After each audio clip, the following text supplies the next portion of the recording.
안녕하세요. 함열입니다.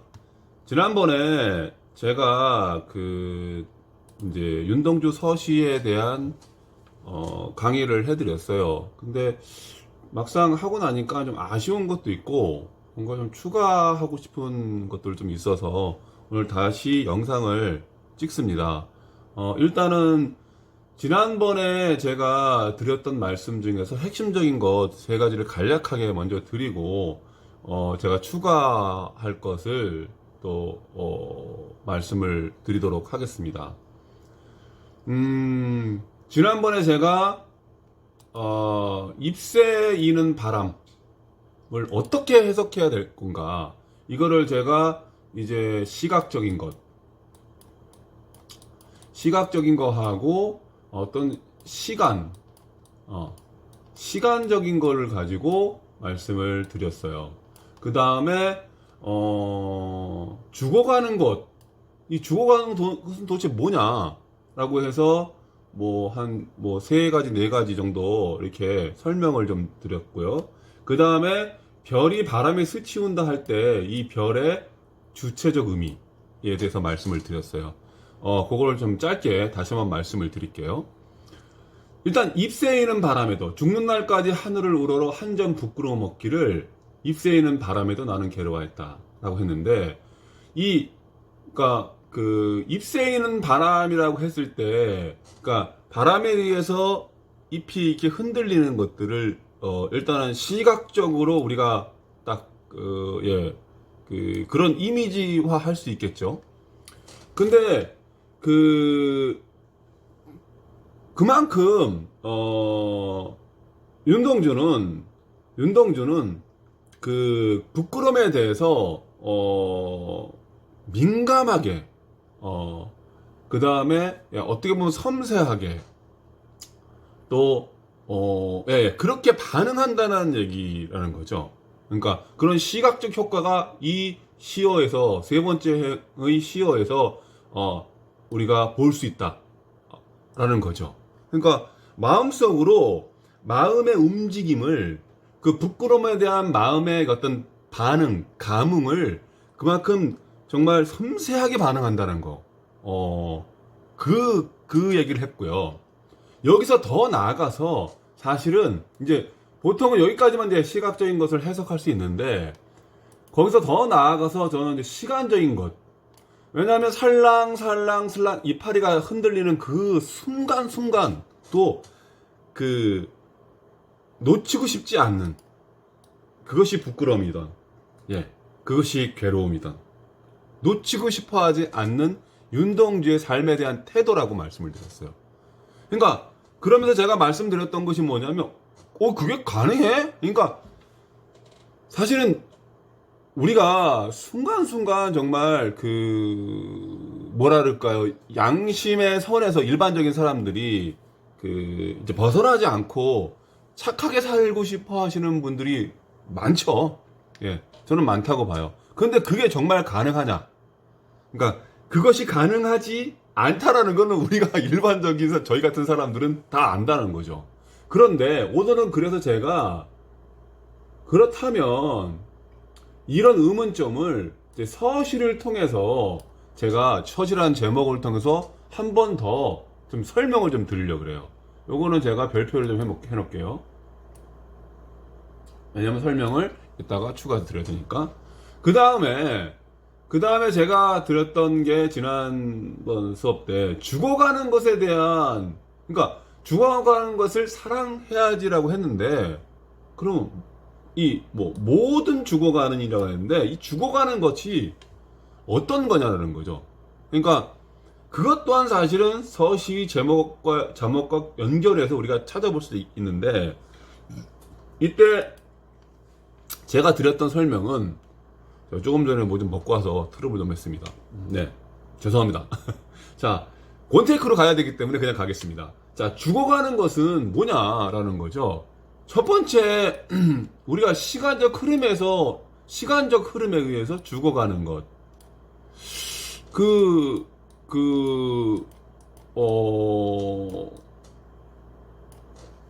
일반적인 이건 해석이에요. 근데 여기 시간적 흐름에 의해서 죽어가는 것을 다 할 수 있죠. 그리고 그 의미도 포함됐다고 봐요. 근데 그렇게 해버리면 너무 시가 확대 해석이 돼요. 예. 그러니까 굉장히 추상적으로 가버리기 때문에 요거는 오늘은 그 지난번 수업 때는 좀 재배를 하고 왜냐하면 사실은 시간적 흐름에서 죽는 거는 우리가 뭐 지금 이제 봄이 됐는데 우리가 알지도 못하는 저 지구 건너편에요. 그러니까 지구 건너편이라면 뭐 이제 우리가 지금 이제 한국에 살고 있으니까 다른 나라에서 알지도 못하는 풀이 우리가 인지도 못하는 그런 풀들이 시간적 흐름에 따라서 봄에 그냥 싹을 틔웠다가 예, 그렇게 꽃 피우고 그 다음에 뭐 겨울 되면 가을에서 겨울 되면 이제 사라져 가잖아요. 이런 모든 것을 사랑하고 싶어하는 윤동주의 마음을 느끼긴 하는데 거기에 한정하면 이게 너무 시가 예, 그래서 요거는 일단은 우리가 제외해놓고 좀 시를 먼저 보는 게 좋지 않겠는가라는 말씀을 드렸고, 두 번째가 뭐였냐면 이거는 윤동주 자신에게도 그렇지만 타인들에게, 일반적인 사람들에게도 동일한 것을 적용할 수 있는데, 어떻게 보면 미움으로 가득한 사람들이 있을 수 있잖아요. 어떻게 보면 뭐 그런 사람들마저도 윤동주는 아까 이제 인간애라 그랬는데 인간애적으로 사랑해야지 하는 그런 마음을 가졌을 거라는 거죠. 그래서 그 얘기를 했고요. 그러니까 미움이라고 그냥 제가 이렇게 썼는데 그리고 또 이것도 일반적인 해석인데 세 번째가 뭐냐면 당시에 윤동주가 살았던 시대는 일제 강점기였지 않습니까? 그래서 일제에 의해서 핍박받는 우리 민족을 이제 사랑해야지. 그래서 윤동주의 시를 보면 우리 민족에 대한 시들이 많고요. 특히 약자에 대한 시들이 굉장히 많아요. 네. 특히 동시에서는 참 많이 드러나기도 하고요. 그리고 자기 자신에 대한, 그러니까 우리 민족의 한 사람으로서의 윤동주이기 때문에 자기 자신에 대한 사랑도 죽어가는 것. 그러니까 사실은 미움에 가득한 사람도 계속 죽어가는 거잖아요. 어떻게 보면 미움으로만 그냥 가득해. 미움밖에 없어. 그 죽어가는 사람을 윤동주는 동정하고 사랑해야 된다는 마음을 가진 것처럼 죽어가는 민족, 우리 민족을 사랑해야지라고 표현한 것이 아니겠는가라고 제가 말씀을 드렸어요. 그 다음에 네 번째, 사실은 더 많은 해석들이 솔직히 있겠죠.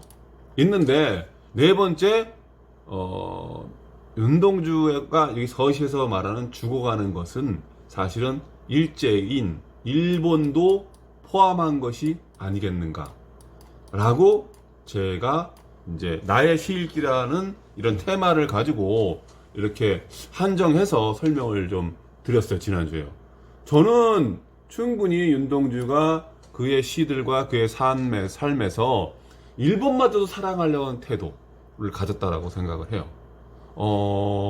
거기까지 제가 설명을 드렸고요. 이걸 동의하는 분들 있겠지만 동의 안 하는 분들도 있어요. 그래서 제가 한정해서 제가 나의 시익이라는 말씀을 드렸고, 만약에 이런 것들을 시간적인 어떤 입새에 있는 바람도 시간을 적용할 수 있다. 그 다음에 일본까지도 포함시킨 것이 라고 할 수도 있지 않느냐라고 생각하시는 분들은 제 수업을 따라오시면 앞으로 윤동주를 저와 함께 이해해 나가실 수 있으실 거예요. 자, 그 다음에 마지막으로 지난주에 수업에서 25분짜리 수업인데 벌써 10분이 가까우는데 설명을 좀 더 드리겠습니다. 사실은 이 별에 대해서도 스치 우다 할 때 우는 사동이에요. 그래서 이거를 시적 허용이라고 표현할 수도 있긴 하지만 분명한 것은요. 그러니까 무슨 말이냐면 이게 한번 봐보세요. 요거를 보통 바람이 나무에 스쳐 지나가잖아요. 그러니까 일단 우주 속에 있는 저 별에 바람이 스쳐간다는 것은 사실은 우주론적 관점에 의해서는 이해는 되는데, 이게 바람이 별에 스치는 거지 별이 바람에 스치는 것이 아니라고요. 이걸 나무로 표현하면 바람이 나무에 스치는 거지 나무가 바람에 스치는 게 아니지 않습니까? 그러니까 문법적으로도 이게 좀 잘 그 문장이 이해되지 않아요. 그럼에도 불구하고 윤동주는 별이 바람에 스치운다라고 했어요. 그러니까 바람이 주체가 돼서 별을 스치는 것이 아니고 별이 주체가 돼서 바람에 스친다는 거예요. 이게 중요한 겁니다. 자, 그러면 이 주체로서의 별, 이거에 대한 제가 설명을 지난 수업 때 드렸던 거예요. 그러면 이렇게 봤을 때 한 가지만 더 내가 얘기한다 그러면 이 바람의 역할이라는 게 항상 부정의 역할은 아닐 수도 있다는 거예요. 왜냐하면 바람이 주체가 되어서 별이 주체가 돼서 바람을 스치게 했기 때문에요.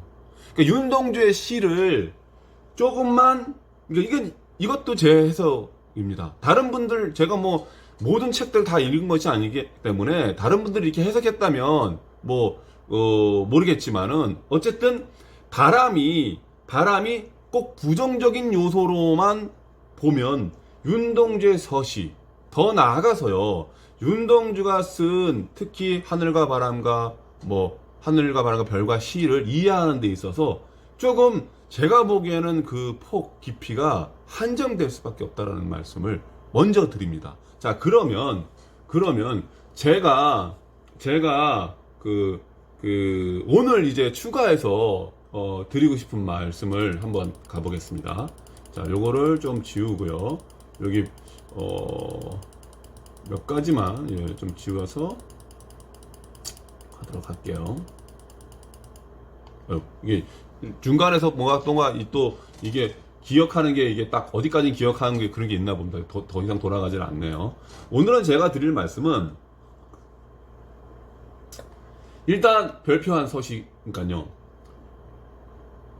아시는 분들은 아시겠지만 윤동주의 이 서시는요 원래 그 제목이 없었어요. 그러니까 윤동주 시인이 자기가 자필로 그 시를 세 권을 묶어요. 하늘과 바람과 별과 시라는 그 시집을 세 권을 묶어요. 그래서 하나는 자신의 스승이었던 이양하 교수에게 주고요. 하나는 자기가 갖고요. 하나는 정병욱이라는 후배에게 이 시집을 줍니다. 제가 정병욱에 대해서는 그 뒤에 한번 설명을 드리는 거로 하고, 그래서 그 이양하 선생이 가지고 있었던 것은 사라져 버리고 윤동주가 가지고 있었던 시집도 사라져 버리겠죠. 당연히 그걸 일본에 가지고 갔을 거니까요. 그때 이제 사라져 버리게 되는 건데, 정병욱 선생이 가지고 있었던 시집이 살아남아서 우리가 지금 현재 볼 수 있는 하늘과 바람과 별과 시라는 시집의 시들을 볼 수 있는 거예요. 그런데 그 원본 시집에는 이 서시가 제목이 없었어요. 그래서 무죄예요. 그런데 그 정병욱 선생이나 그 다음에 윤일주일 겁니다. 윤동주 그 시인의 동생 이런 분들이 이제 그 윤동주의 그 시집을 내기 위해서 이 편집을 하는 과정에서 이 시를 어떻게 할 것인가 해서 이거를 제목을 서시라고 지은 거예요. 그러니까 원래는 무죄였다라는 거죠. 자, 그러면 여기서 우리가 하나 짚어 넘어갈 게 뭐냐면 이거죠. 우리가 서시라고 하면 그 시를 이제 본격적인 시를 우리가 이제 읽어 나가기 전에 앞에 안내하는 정도라고 볼 수 있잖아요. 서문과 같은 역할을 한다는 거잖아요. 그러면 윤동주의 서시는 서문의 역할을 하는 거라는 거죠. 다시 말해서 한 편의 완결된 시의 형식을 취하고 있지는 않다라는 거예요. 무슨 말이냐면 하늘과 바람과 별과 시라는 책 제목을 보다 좀 추가해서 설명하는 게 서시고요. 예. 그리고 하늘과 바람과 별과 시집 안에 듣는 시를 안내하는 역할로서의 이 서시를 윤동주가 썼다라는 거죠. 이 점이 중요해요. 이 점이 그 서시를 볼 때 우리가 되게 중요한 게 뭐냐면 하나의 완결된 시로서 보는 것이 아니라 다른 시들을 안내하는 역할을 한다는 거죠. 그래서 이 서시는 딱 중간에 있는 거예요. 제목과 본 시들의 중간. 그래서 이 서시에는 봐보세요. 하늘과 바람과 별과 시라는 책자보다는데 하늘이 있고요. 그쵸?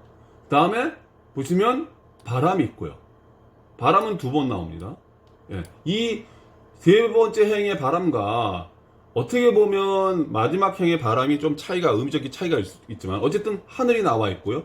바람이 나와 있고요. 이렇게 별이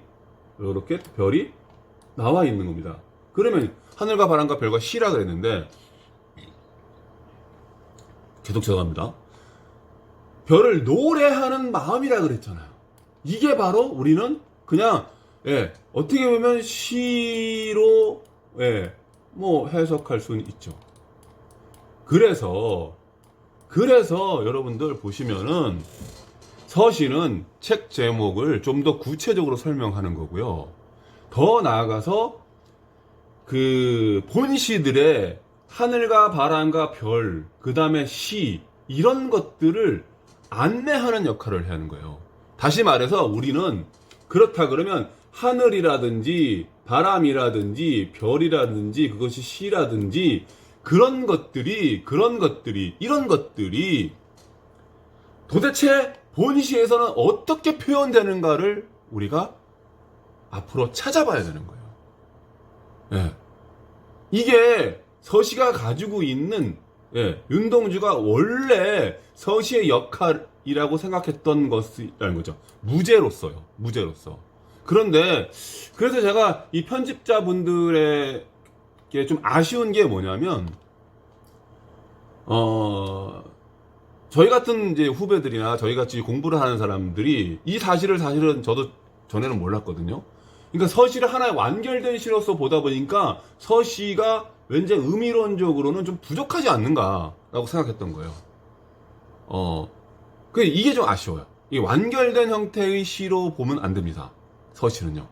그러니까 그렇게 뭐 보고자 하면 보여지는데 완결된 형태로서 보는 것이 아니라 뒤에 이어질, 그러니까 본 시집에 이어질 그런 그 시들의 행간의 의미를 이 서시를 통해서 추적하고 다시 나아가서 그 시들의 뒤에 이어지는 시들의 의미들이 이 서시를 보충하는, 또 구체적으로 설명하는 것으로서 이해할 필요가 있다는 거예요. 그러니까 제가 드리고 싶은 말의 이제 핵심적인 겁니다. 이게요. 요번에 다시 이제 제가 그 이제 이 강의를 띄우는 것은 그런 제가 이제 좀 미진한 생각, 좀 아쉬운 생각이 있어 띄우는 거고요. 그래서 어떻게 보면 더 잘 요약된 것 같아요. 앞에보다 더 잘 요약된 것 같아서 여러분들이 서시가 가지고 있는 의미는 이제 그렇게 보시면, 먼저는 뭐 무제였다. 그 다음에 이제 편집자들이 편집을 하면서 서시라는 제목을 붙였다. 라고 보시면 되고요. 이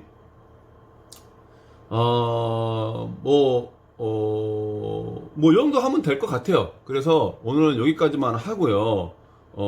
인사를 드리도록 하고, 다음에는